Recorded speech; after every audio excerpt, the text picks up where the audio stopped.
And I was told you just don't have what it takes. You're not good enough. I added my own word to it is, I'm not good enough yet. You don't have to take something that was true one time and make it true for all time. You talk a lot about your belief in miracles, right? Yes. And like magic almost to some degree as well. Yeah. Tell us about where that belief came from and what is a miracle to you? Like what counts as a miracle to you? That is such a great question. I've never been asked before. I love that. So I was raised in a home that was very religious. And sometimes people say that in a way of almost they're scarred by it. But I feel like the religious aspects of my life have really blessed me so much. They've made me, I feel like, a deeper person. They've made me believe in something greater than myself. And, I was raised in a Mormon home. And, and I really combine the aspects of religion still in my life. I still go to church on Sunday. I actually teach a Sunday school class for the teenagers. Amazing. And it's something that's only bettered my life. And I think that a lot of times people see religion as divisive. I think that when religion is used for what it's actually meant for, it's inclusive. It helps people bind together. It gives you opportunities for service. It gives you opportunities to uplift other people and to be uplifted when you're the one that's weak in these like communities of, as long as it's something that, my parents always taught us that the basis of, whether we believe this or they believe that, what we need to always rely on is it's love. Love is the basis of all of it. And if you start to make it a divide, you're missing the point of what, religion was supposed to be. And so for me, it's a mixture of religious aspects and spirituality, just connecting to something greater than myself. And I think that, I don't know when I really started, I just believe so strongly that, that miracles happen all the time. And I like to look for miracles in my life every day. And I think that it really became even stronger for me after I lost people I loved. Because suddenly this other side, like I've heard my whole life that we go somewhere after we die. And when my best friend passed away, and shortly after that, my father passed away, suddenly someone I loved so much, two people I loved so much were on that other side. And I just started to really think, where are they? What are they doing? Like, how close can they get? And I've been given so many little miracles, for lack of a better term, in my life that show me that they are looking out for me. And the more I look for that, the more I see it. And I've had such little, everything from tiny miracles to big things that have happened that just make me feel powerful in a way, almost like I imagine I walk through life with these angels around me that are looking out for me and whispering things in my ear and helping me. And it makes me feel almost like I have a superpower. I'm a superhero because I've got this strength and angels from the other side. And I pray for help all the time from that, asking specific angels. Sometimes it's my grandma I'm asking for help. Sometimes it's, my best friend, my dad. Sometimes I'm like, hey, I want to channel Lucille Ball today. I want Lucille Ball to be my special angel today. Like I'll ask specific angels for help. I know that might sound weird, but it does make me feel like I go through life with help from the other side and extra power. Yeah, that's beautiful. That's amazing. And I love that you talked about how miracles are both small and big things. Absolutely. That sometimes it could be the tiniest thing that happens in your day that changes your mood or is like a little lesson or a piece of wisdom or whatever it is. And then it could be something huge, like, right. The great successes and achievements you've had in your life. And I think it's beautiful when we can see miracles in both. Right. Because I think sometimes we're waiting for miracles to be like these big, gigantic changes. Right. And actually sometimes miracles aren't like that at all.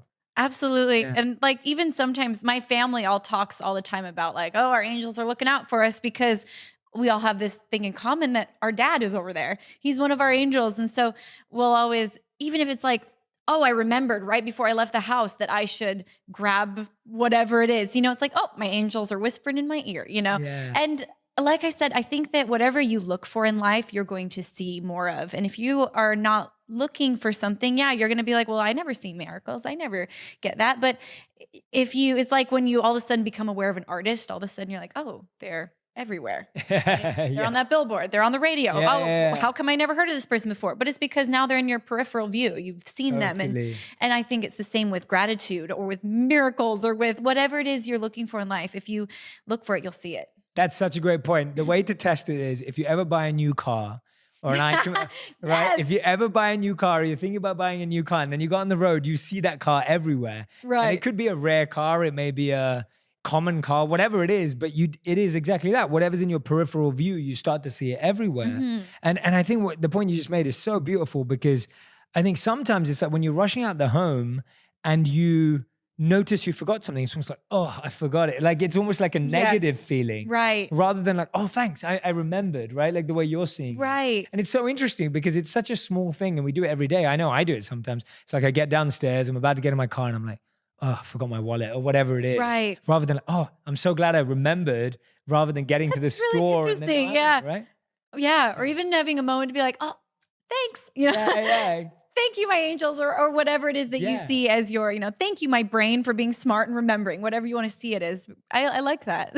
Yeah. Well, you said it, Oh, not well, me. you put it anyways. That's cool. Yeah. And one thing that I think has helped me so much, I talk about all the time, is my gratitude journal. Yes. Has been very transformative in my life. And this, I didn't realize something so simple would make such a big impact. And it's things like that where automatic responses start to become more gratitude based than negative based. And it's exactly like you said, the same exact situation where I can be like, I am so stupid that I always get to my car and I forget something, or, oh, thank heavens I remembered before I left, and I've noticed a shift happen in my mind of all of these little tiny things that happen automatically now that turn more towards an optimistic attitude rather than a beat myself up attitude or a complain attitude. All because I practice every single night for 5 minutes before I go to bed, just several things I'm grateful for. And it's just those little tiny things that make the biggest difference in life. And I often think that when we want to change,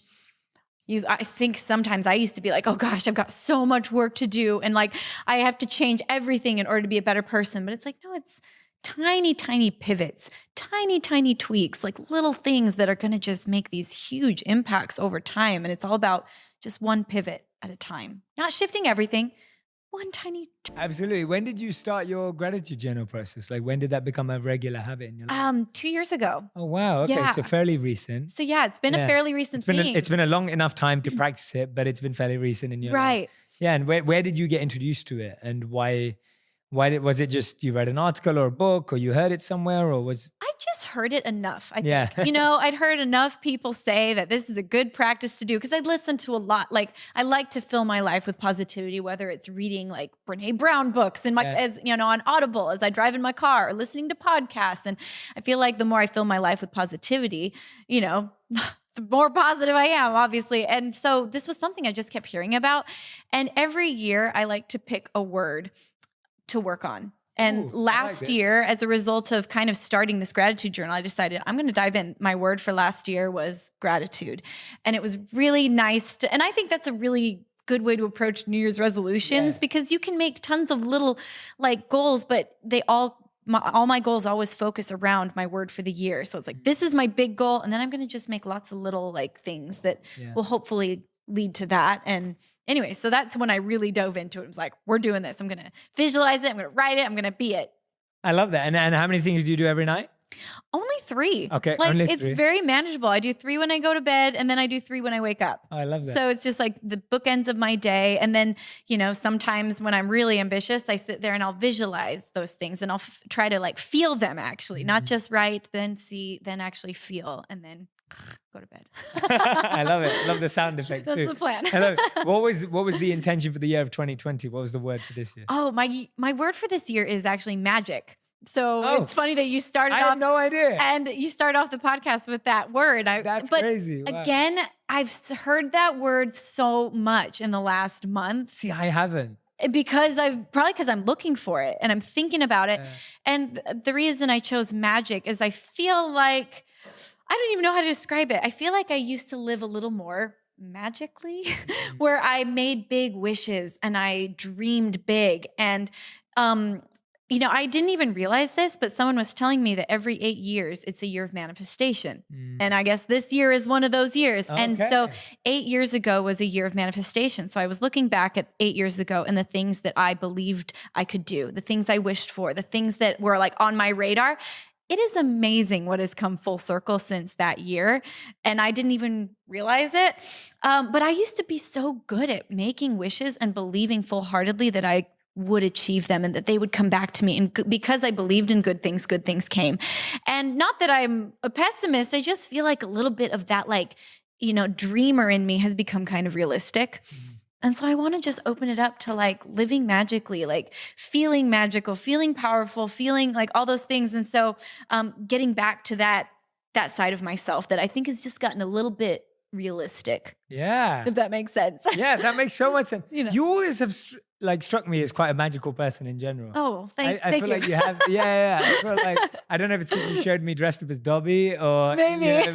no, I just feel like you have a very magical presence. Oh, on thank stage you. too. Like there's Thanks. that, and which is like I don't often say that, so I'm not just saying it. It's an interesting thing that I picked up on. So now that all seems to line up. But I love what you're saying, because I think as children we saw and believed in magic. Yeah. And I've always been really into illusion and illusionists and magic. So people like David Blaine or Darren Brown, and I'm always fascinated by it. And the truth is, as you become older, you want to know how it's done. Yeah. Whereas when you're a kid, you just appreciate it and you just, wow, that's mind blowing. And I think it's almost like you're like that. Like even whether you're on a ride or you're in a movie or whatever it is, like your adult mind just wants to figure out how everything's done. Right. But you lose that sense of magic. You lose that sense of spark of feeling of wonder. Yeah. And just allowing yourself to just be like, actually, it doesn't matter. I don't need to know. I'm allowed to experience. And I think that is one of the most important things that made my career happen, is that when I first started, I wrote my first album never having written a song before, like my own composition, never, like I wrote my first 12 songs, or all the 12 songs that are on my first album. That album changed my life. It took me literally across the world. It went gold in multiple countries. And I had never written, I'd been a musician my entire life, but I didn't know the rules of songwriting. I didn't know the rules of how to market an album. I just worked my butt off and I believed that it would happen. And it happened. And I think that's, looking back on my beginnings, especially, a girl that was like, I want to kind of invent my own genre of music, of playing electronic violin music. It's all instrumental. And I want to dance while I play. And I want to tour and wear fun costumes. And what? Everyone listening to her be like, yeah. Okay. This girl's insane. And I know that because I sat in front of people and tried to pitch what I was doing. And I showed them videos of me doing it in my living room, being like, see, this is the vision. And, I went to record labels and managements, and no one believed it, but there was something inside me where I believed it so strongly, because I just had that magic inside of me of no, I know I can do this. And I made big wishes. I made big plans. And when you don't know what's possible and impossible, sometimes you end up doing the impossible. Yeah. And I look back at just, and what I've gotten to do with my life and in the last 10 years. And I'm just it was kind of impossible, but I didn't know that. And so it happened. I love that. Yeah. Yeah. What have you found happens when you believe something, but it doesn't necessarily happen at the right time, or the time you wanted it to? Actually, not the right time. I take that back. Yeah. It's almost like that feeling of, what I mean by you is I agree with you. I think that belief is so powerful, but sometimes people will say, well, I have this belief, but it's not happening, right? Or maybe you've had a belief at times, but it didn't happen in the way you thought it was going to happen. I have so many stories I can think of. Which one do I tell? Yeah, whichever one. Yeah, whichever one. I think the most, the biggest one I can think of was when I first started. I wanted, I had this dream of what I wanted to be and what I could see, and it's what I am now. That's what I saw in my head. And I tried all these different ways to get it out there, and every door just closed in my face. And the most public one and the most dramatic one was I auditioned for America's Got Talent. Oh. This is in 2010. So this is 10 years ago. And, I made it all the way to the round where it's live. Oh, wow. And it's, there's I think it was the top, the semifinals, whatever. And now at this point, America calls and they vote for you. It was really exciting. And in my mind, all I wanted to do was win this show. I knew that if I won the show, my life would change forever in an instant. And you win $1 million, you win a Vegas residency, like it's a big deal. And they kind of also drill it into your head that this is the biggest moment of your life. Don't blow it. And so here I was, I'd never really performed in front of any more than like 100, 200 people. And here I am on this like live stage with like millions of viewers watching. They even told me before I stepped on the stage, there's 11 million people tuned in right now. Good luck. What? So I go out there, I'm in the middle of my performance and I hear a buzz and that means I got X'd. So not only was it, in that moment, I knew that I'd blown it. Like I'd blown the biggest moment of my life. And I walk up to the judges after I finished playing and I got told that I sounded like rats being strangled. This is on live television. Like everyone I know is watching, including a lot of other people. And, and I was told you just don't have what it takes. You're not good enough. And I was devastated and humiliated. Really bad combo. And I remember I went backstage afterwards. Like I held it together on stage, like trying not to cry.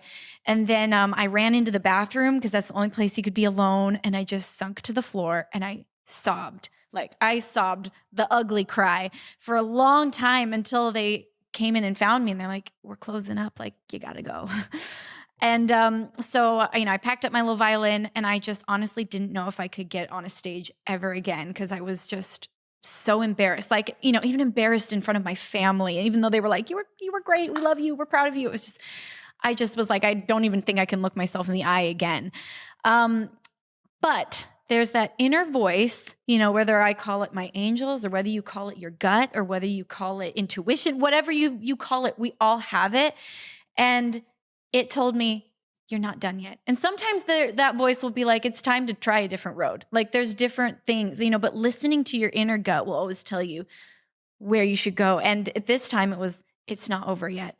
And, I kept moving forward and I ended up shortly after that, trying several other things and then discovering YouTube, which this was the early days of YouTube. I put some videos out. They went quote unquote viral for the time and it changed my life.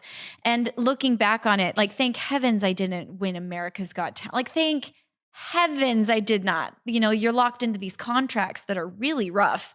And I never would have been able contractually to start my YouTube channel. I would have been locked into a record label deal. I'm now like an independent artist and I tour the world. I do it on my own terms. And I never could have done that if I had gotten what I wanted.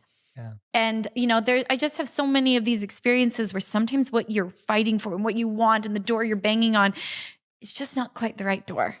And you just got to turn a little bit. You got to listen to your own voice that tells you where to go. Is it time to try something else? Is it time to keep pushing? Is it time to just accept where you're at? Like whatever it is, listen to your heart because it will never lead you astray. And maybe it's just not the right door. Maybe it's just not the right time. You're amazing. That was awesome. That's so beautiful to hear. We have so much more in common than I knew. Oh, really? Yeah, I can relate to so much of what you just said right now. And I've probably said it in other interviews that I've been in. Just that feeling of what you explained of how sometimes what you want is not actually the best thing for you. No. And I've been in that position so many times. And I literally said this to someone a couple of nights ago. I was like, if I got everything that I wanted, most people wouldn't know who I am or what I'm doing or anything. Oh, like I would have just ended up in this weird side job that I just thought was the dream, when I was trying to break through and get people to listen to me. And the amount of doors that were shut on my face just in the way you've explained, where I've always talked about YouTube was like my last option. Yes, it was definitely I'd done everything. Sorry, YouTube, you were not my first choice. It was like, it was like one of those moments of just like every door had been shut. It was like, at that time, 10 media companies had told me that my inspirational video ideas were not good enough and would never make it. And I had 3 execs tell me I was too old to be in media. I was 28 years old. And they're like, you're too old. Everyone who's trying to get into media is 21, 22. And they were like, just start a blog or just do that. And then everyone was like, there's no careers in media. Like there's no, and you don't even have a communications background or a media background or a film background because that's not my background. Yeah. And so it was just, for me as well, there was just one option. That option was to try and do it myself. Yeah. And so when I'm hearing you speak, it's I love hearing someone else say it because it's kind of like reaffirming for me to hear it from you Yeah. that something as big as winning America's Got Talent, Mhm. which is huge, Which is huge. Yeah. but in your experience, you've even found that that wasn't the end of the road, Right. not winning that. And I think that and actually I find, and I've said this to people before, sometimes it's the people that don't win Right. that go on to do more incredible things than the people that win. And I wonder if it's partially because it gives you this little like, this little, and for me, I think in that experience, looking back on it, a lot of times people are like, what were they thinking? They they didn't see what you had. How could they have been so wrong? But they weren't necessarily wrong. Agreed. You know what I mean? Like looking back at that video, I really didn't perform well. Like I was a baby in it. I was terrified. I hadn't really earned my stripes yet as a performer. I was too early on that stage and where I was at as like this, I'd just come up with this idea of dancing and playing and I was kind of awkward at it, really awkward at it. So they weren't wrong. And when they said you're not good enough, they weren't exactly wrong. They didn't have to be mean. But the point is though, that I added my own word to it is I'm not good enough yet. And sometimes when people give you harsh critique, it's easy to like take it to your soul of like, that's who I am. I'm not good enough and I'll never be good enough. But no, it's tonight you weren't good enough. And that's okay to say. And that's okay to accept for yourself. Tonight, I wasn't quite what I wanted to be. Yet. I will be better tomorrow. I'm going to show up. I'm going to work hard. And now I can say, honestly, when I step on a stage, I've earned my stripes. I worked my butt off. Like not only to create all of the social media stuff and learn how to live in that world, but honestly, just in my skills and my craft, like I've honed in, I still practice it. And so now it's like, yeah, I now have earned my place in this entertainment world. And just because I wasn't good enough yet back then doesn't mean I would never be. Just because you're not where you want to be right now doesn't mean you're not going to get there. And so, yeah. Yeah, you don't have to take something that was true one time and make it true for all time. Like that doesn't. That's the way I was trying to say it. Doesn't. Yeah, no. I was thinking about it while you were saying it. I was like, so often we take something that was said one time and we're like, okay, that's true for all time now, and that's it. Right. And there is no reality. I love what you just said about adding the word yet to the end, and about accepting that it's the same. Like, do you mind if I share my version? Please, I don't think I've shared this before, so I want to share it because you're inspiring me to share it. So I was working for a company and I was doing extremely, extremely well there. But I felt that I wanted to leave to work on my passion, which was create videos and share these ideas that were inspiring and motivating and I believed would help people in their life. I hadn't yet made anything. And the company asked me to create my ideal job profile. And so I created it, which was interviewing people like this, creating videos that help educate and inspire and inform people, and making content in a way that people would feel better and being impacted by it. And I remember speaking to the chief marketing officer of this company, and I was on the phone with them, and they were looking through my list of my ideal job, and they said, Jay, so you want to be an influencer and you want to be a celebrity? And I said, no, that word was not on my list. It was like, no, I want to do interviews. I want to be a host. I want to be a content creator. I want to edit these videos. It was, and they said, no, you want to be a celebrity or an influencer. And I said, no, I think you've got it all wrong. I just really believe that I should be making content. They said, well, we don't have space for celebrities and influencers at this company. And literally it was phone down moment. And I left like a week later. Now, so many people since that day have always said to me like, oh, don't you want to go back and show them what's happened and tell them? And I'm like, I want to go back and thank them. Like, I want to go back and express gratitude to them and be like, thank you so much for telling me that there wasn't any space for this role. I still don't see myself as an influencer or a celebrity. That's not the point. Right. But I'm so glad that I was told that this role didn't exist there. Because if it did, I'd still be working a full-time job, having to create content that was right for that place, and not being able to, same as you said, being an independent artist, getting to create content that I really believe in and that I really love and that can spread all across the world. So anyway, I'm grateful that, thank you for... No, I love that. It's just this idea that the doors that close that are devastating are oftentimes the best thing that could ever happen to you. But it's only going to be the best thing that ever happens to you if you keep moving forward. If you keep taking steps and say, okay, well, where's next? What's the next thing? Still believing in yourself despite the fact that maybe someone else didn't. Yeah. I'm inspired. Just sitting Oh, next to you, I'm I'm like, pumped. I'm so inspired. No, honestly, like you just like put my soul on fire. It's amazing. It's like, anyway, it's awesome. Tell me about, we've talked about professional failure or professional rejection and purpose-based challenges. This is purposeful to you, the work Yeah. that you do. It's not just you're a musician and you do it from a career point of view. It's purposeful. Mhm. But tell us about the personal challenges that you've broke through as well. Like you've battled with anorexia, Yes. and that, I mean, I'll let you tell me whether that was harder or easier than a professional challenge, but it sounds like it's a lot harder when it's Yeah. personal and with you and your body and your mind. I mean, tell us about how you went through that experience and how you overcame that. Yes. And I actually love to talk about this because so many people, to some degree or another, deal with this, whether they are diagnosably anorexic or whether they just some days hate their body.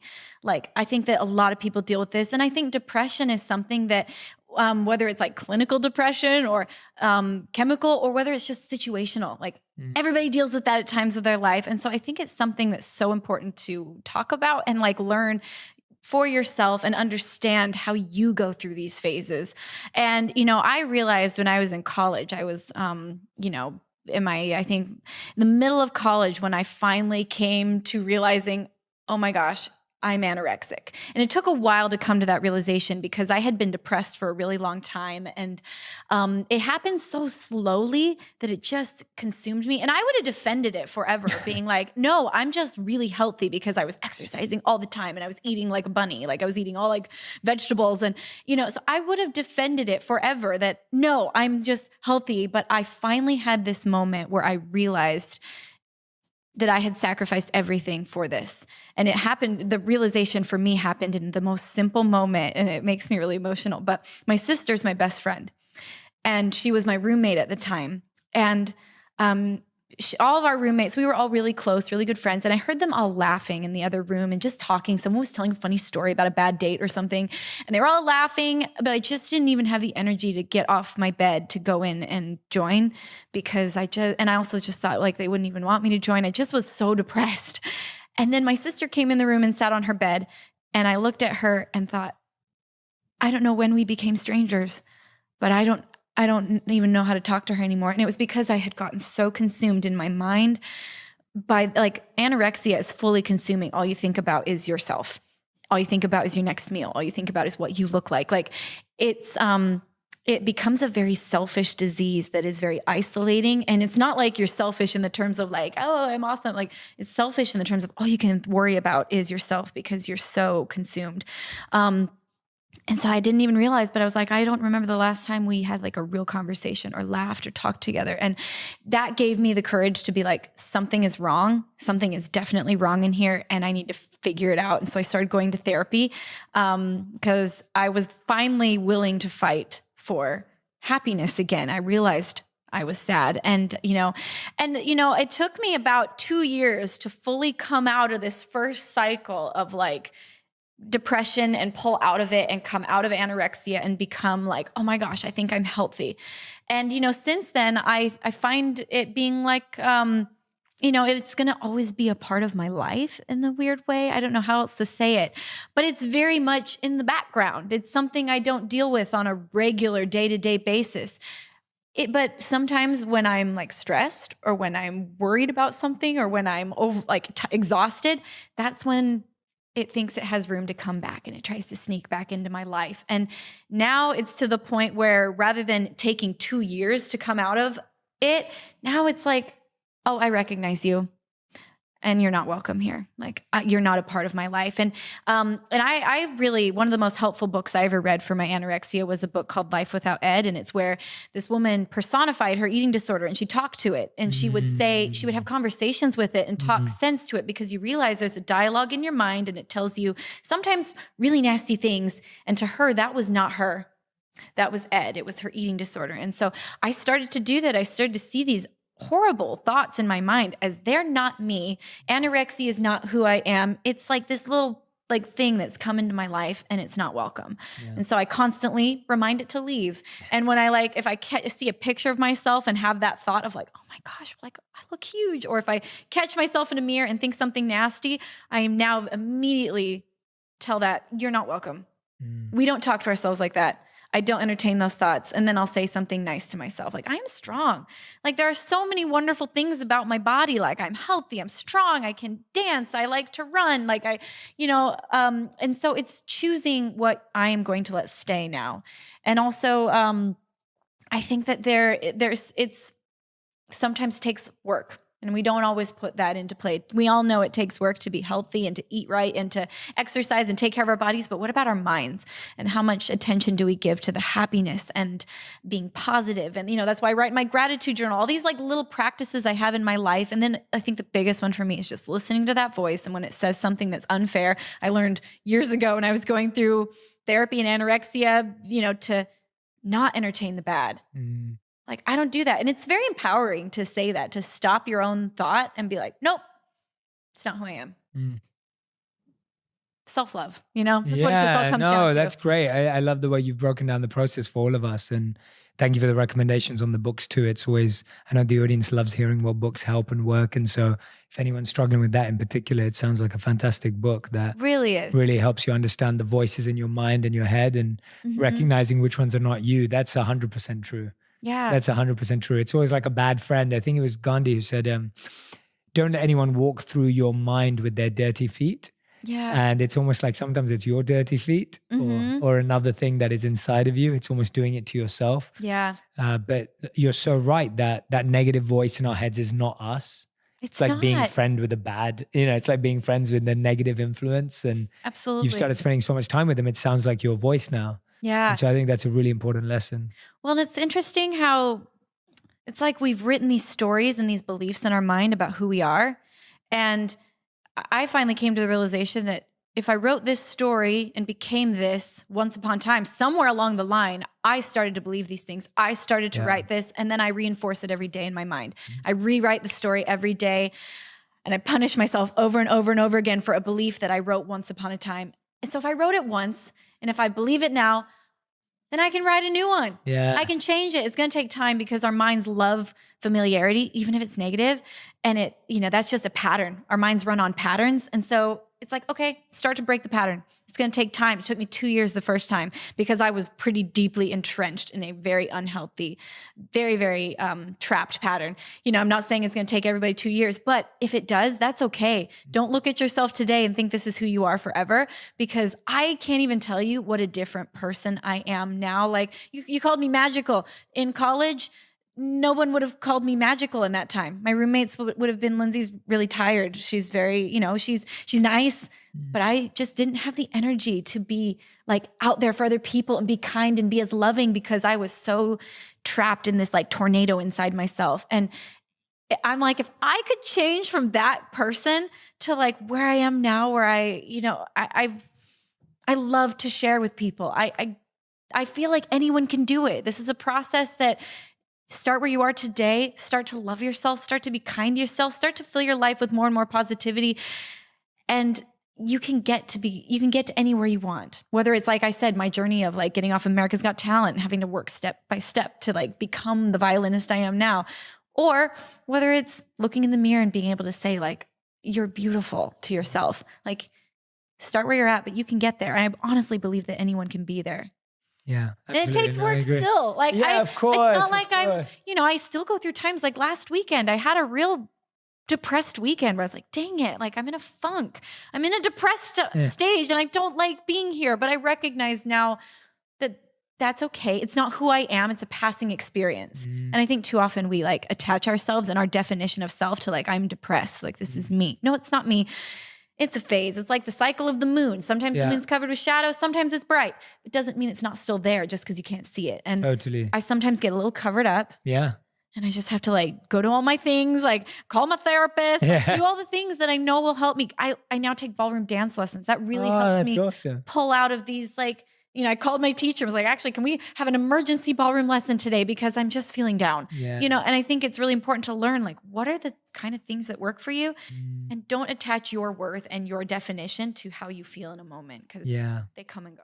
Absolutely. Just like the weather. Just Just like the because it's weather. rainy outside, like, oh, I am now rain. Yeah. Right? It's not like rainy inside. Yeah. And same with the sun. And you're so right about having something though. And I feel movement is such a big part of it. Yeah. Like ballroom dancing for you, whatever it is for you, it's like, I feel movement is always a powerful thing to add to that space, to get you out of your head. I always find that whether some people like running and it does, and that's what I mean. Like, I love this example of ballroom dancing because it doesn't have to be exercise in the traditional sense, even though we know exercise is great for breaking through our depression patterns and negative patterns. It's like exercise can be fun. It can be a sport. It can be dance. It can be so many other things. So don't feel bound to just exercise. Well, and I love that you said one time on one of your podcasts that your wife will dance every day. She does it every day. And I was like, that's amazing. Like nothing break. And and she will say offbeat. That's what she'll add. Offbeat. And, you don't have to be you don't have to be Derek Huff in order to dance, or Julianne. Or Julianne, I love them both. And they're like, we love amazing. But you don't have to be like that in order to like enjoy movement. And and they said the same thing. Yeah. Even Julianne and Derek would say exactly. We had Julianne on the podcast. Yes. And so she said the same exact thing. She was just like, like you don't have. She wants people to just move their body naturally. Yeah. No, I love that. And tell us about. Obviously, you mentioned it earlier as well. Like losing your best friend and your father, like close around the same sort of time. Right. Those sound like very formative experiences, like very transformative experiences that, you seem to have processed in a positive way where you know that they're still in your life and they're still benefiting you. What was it like going through that loss and how were you able to use it as this now, not just feeling, but this genuine reality that you experience with them and still being involved in your life? Yeah. It was so formative in a way because I feel like, I'd never lost anyone before that. And I feel like it gave me this very strong empathy that I never had before, where now I just feel things a little deeper. Honestly, like my emotions now are always like right up to my eyeballs. I'm like a second away from crying all the time. Not in a bad way, just like whether I'm watching a horse movie, and like the racehorse is about to win, like, oh my gosh, tears will flood. Or whether like someone's telling me an emotional story or like I cry on stage all the time. Like just telling my fans I love them, I start to cry. I love that. But I just feel things like I've always been a very feely person because I'm an artist, but like there's a depth to it now. And I think that going through hard things can either give you like, it can either make you harder and tougher, or they can make you stronger, and I just think that sometimes we feel like these hard things, like they harden us, but I almost feel like it made me softer going through this. And I honestly think it was my religious beliefs and my spirituality that pulled me through it, and turning to that rather than turning to anger. And I remember actually one of the most beautiful moments of my life was it was my sisters, my mom and I, it was my whole family were sitting around my dad's hospital bed as we knew that it was his like last moments. We weren't sure when he was going to go. We weren't sure if he could hear us or not. But he had quite a long battle with cancer that was really hard to watch. And so as he's laying in this bed, not looking like my dad anymore, we sat there and we were just in silence, like not knowing what to say. And then one of my sisters was like, you know what? Let's tell stories about dad. Let's tell like some of our favorite moments. And we just sat there and they started a little like, I remember one time, and then before you know it, we were laughing and we were crying and we're all holding hands as we're telling these stories. And in that moment, this shift happened in me where I went from this bitterness of like, how could this happen to my dad, this smart, strong, like the best man I know, funny, like he made me who I am.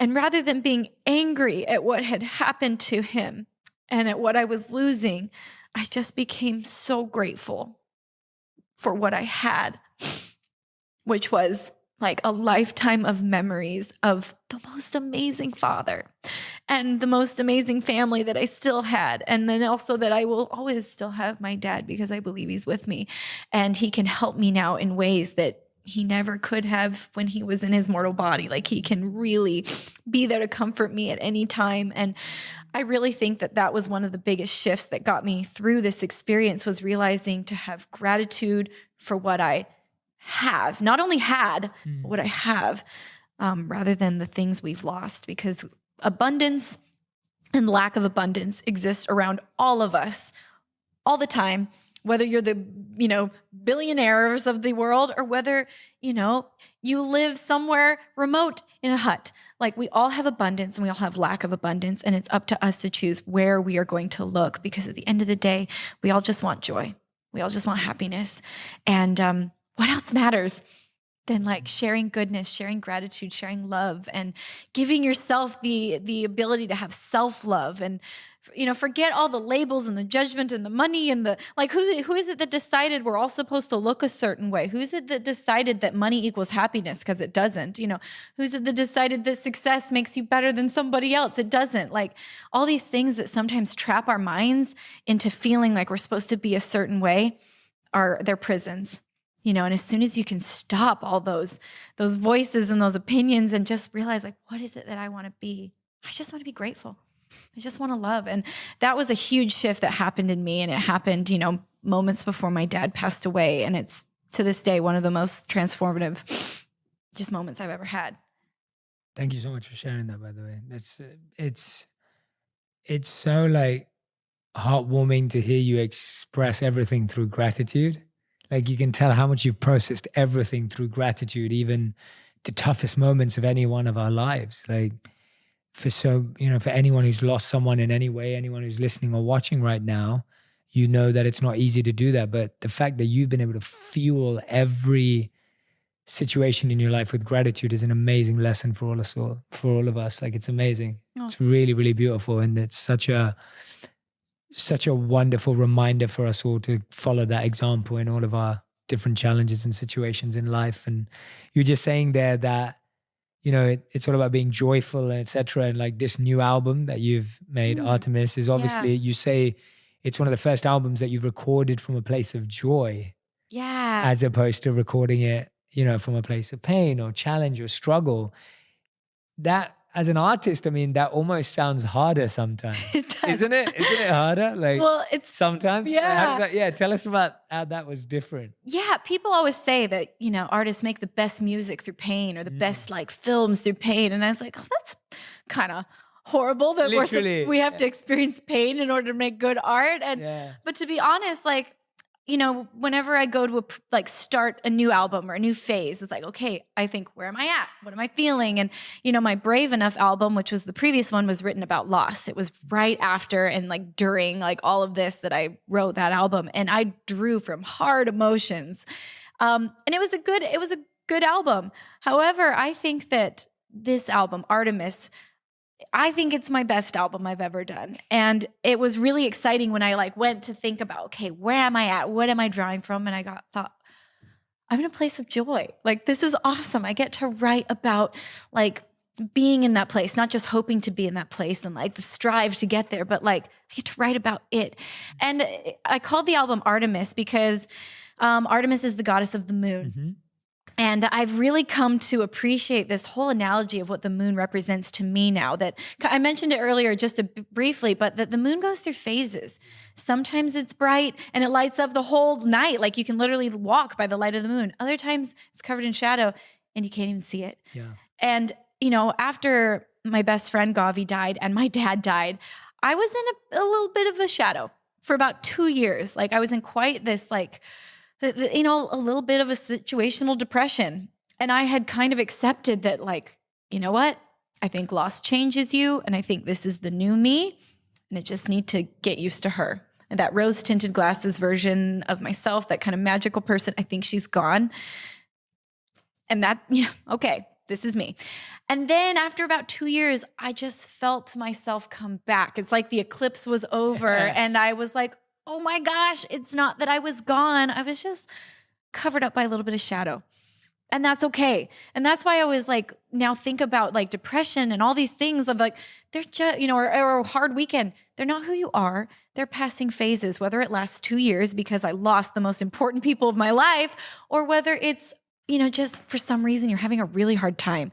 It doesn't matter. They're not who you are. And if you keep working on yourself and doing the things that help, whether it's dancing in your living room or whether it's going to therapy or writing your gratitude journal, just like doing those things, if you keep working on yourself and living with hope, you will find your full light again, just like the moon always returns to its full light. And that's what this album Artemis kind of was all about. It was about coming to full light and expressing that. And it was also really fun because I wrote a comic book like as a partner piece to the album. And I'm actually still working on, the first issue's out, but it's a 6-series comic, but it was so fun to write, like inspired by characters and a theme and this like story that, I got to develop. I think it's really important as an artist or as just a person.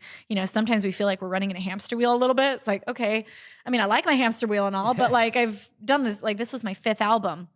So I was like, how can I make my hamster wheel feel slightly new? It's not like I had to just be like, I'm done with music and I'm trying something else. It's like, no, I just need a slight shift to make this feel fresh. And for me, that did it for me. Just having a story and a comic book and like writing a music almost as if it's a score for the comic book just made it all feel really fresh and fun. Yeah, that sounds so innovative. And I love the analogy of the moon because for me, it's like, that's such a beautiful way of looking at life. Like you don't judge the moon every day. Right. Like, you don't go, oh no, it's a half moon today. Or like, oh no, it's covered today. Or like, oh no, it's full today. It's like you realize that it goes through phases. Right. And it's the same with ourselves. Like we're going to go through phases and you're going to be full of light one day and one day you're not. And it's going to come back around and it's okay. It's okay. Every phase is okay. Every phase is okay. And every phase is still beautiful and useful and has a purpose. Yes. I don't think it would be possible for the climate for the moon to shine the same every day. Like I don't actually think it would be scientifically possible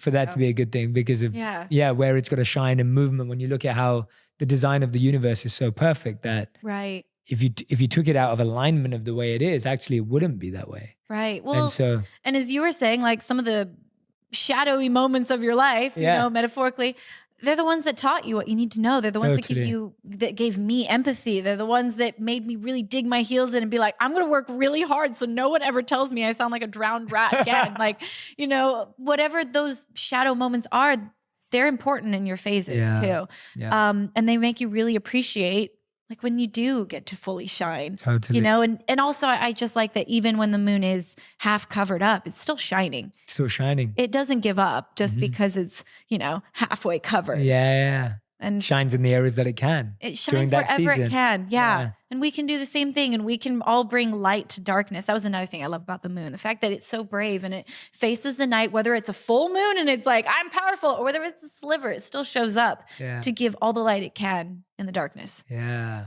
Wow, so many beautiful lessons from the moon. I know, I love the moon. Yeah, it's special. Yeah, I'm never gonna look at a moon the same way ever again. Yeah, me neither. Yeah, it's amazing. No, it's so beautiful. And I loved what you were talking about innovation. I love that even though this is your 5th album, it's not like, oh, and I've done music and I played the violin. Maybe I'm gonna go learn how to play another instrument, or maybe we're gonna and I'm gonna be a dancer, and there's nothing wrong if you did nothing that. Nothing wrong with any of that. But it's interesting to see how you can innovate in your space. Yeah. And actually your creativity comes to life. And you innovated a virtual concert, right? Like, I did. Yeah, tell us about that. That sounds like it was so crazy. They had me in this whole like suit with all these little sensors all over them. It's like, and they created these really cool worlds for me to perform in. I was like a Lindsey avatar of myself. So I got to actually design it to be like my little Artemis character, that I made for the comic book. And I got to perform online as this avatar in this like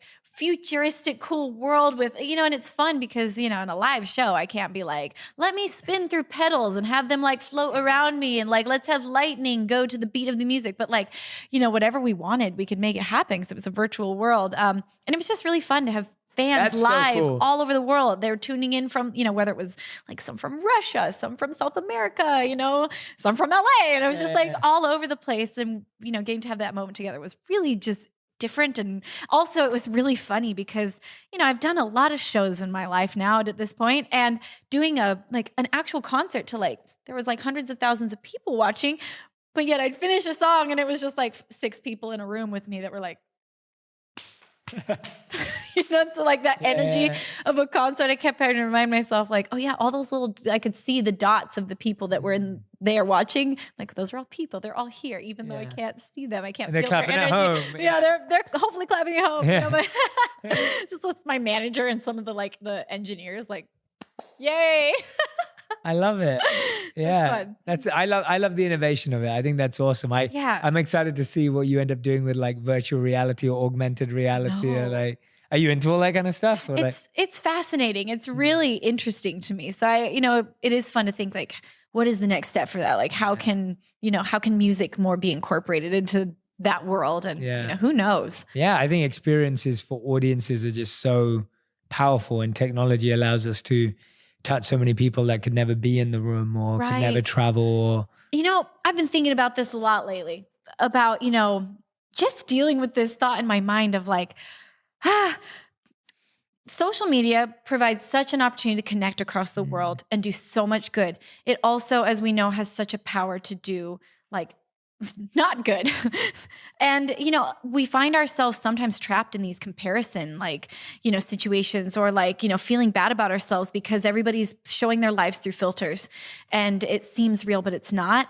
And I've really been thinking a lot lately. I'm like, am I a part of the problem of social media, or am I a part of the good? Wow. And I think the answer for me after thinking about it more is like, okay, I think I do feed some of the problem because I think I do a lot of the good. I try, but I was like, you know what? I'm sure my fans look at my pictures that are like from photo shoots or like my polished music videos when I like took hours, literally hours to get ready, like my hair, my makeup, body spray, I look good when I show up on set. I'm your music videos are amazing. Thank you. Yeah. I love making my videos. Yeah. And I'm like, oh my gosh, I'm sure people compare themselves the same way I compare myself to people's filters.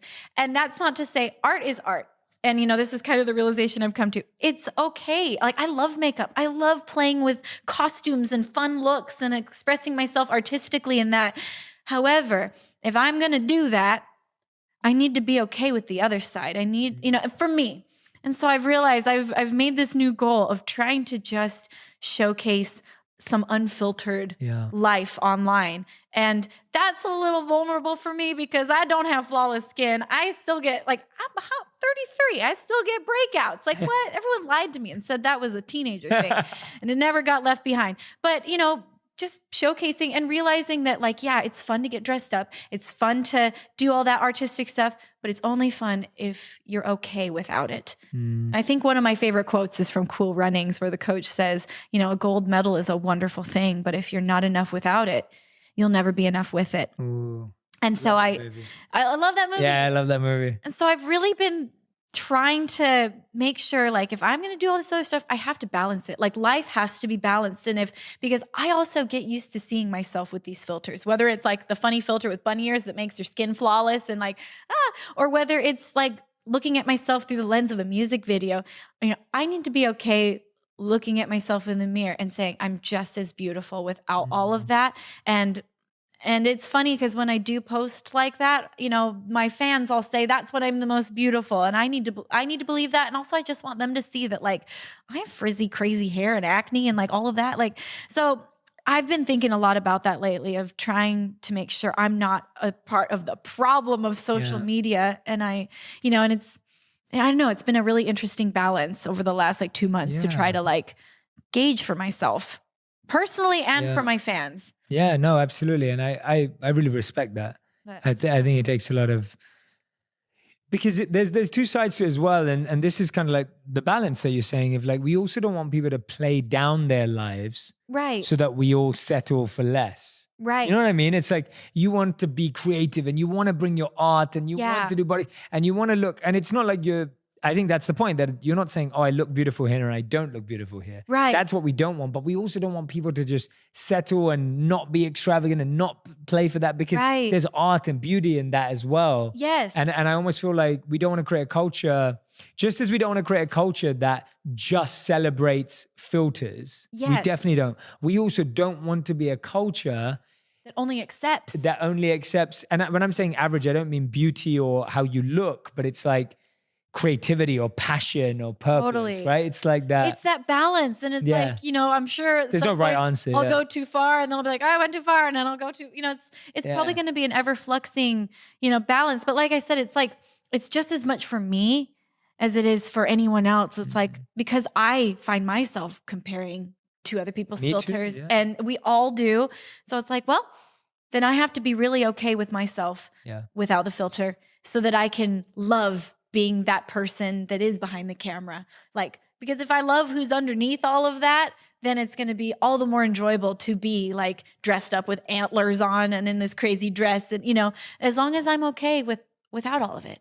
Yeah, absolutely. Anyways, just something I've been thinking about a lot Yeah, lately. no, I love it. Yeah. And I think we need to work, you know, I think that's going to be something we're all going to get right and wrong every day. It's a process for all of us. Figuring it out. Yeah, figuring it out. Like, it's the same for me. It's like, I want to give as much content to remind people of the work we need to do. Right. And at the same time, give enough content that also says, celebrate who you are. And it's like, it's the both, right? Because you need to take a pause. There are days where I'm like, I just need to celebrate and I need to be really grateful for a man. And they're like, no, I need to start working now. You know, and you need both. And it's never right to just do either or. Because if you just celebrated all day, you just be complacent. Yeah. And if you just were hard, tough love with yourself every day, you get worn out. That's the biggest challenge of life is balance. Like, and I guess like, kind of like you said, it's just being able to listen to yourself and know what you need. Yeah. What is it time to do? Is it time to like hit the pavement and run? Or is it a self-care day where I just got to take care of myself and say, it's okay. You're doing good. Like, or is it a tough love day where it's like, get up and go? I don't know. Yeah. It's just, it's this ever fluxing, like ever figuring it out. And that's so funny the way you put it of like, do I tell people to like love themselves and like celebrate or go? Yeah, exactly. Thank you so much for watching that video. If you enjoyed it, here's another one I think you'll love. If you're listening to this and you're in an unhappy situation, I get it. I get how hard it is. One of the things that can help is to say, this demon would come out with another person too.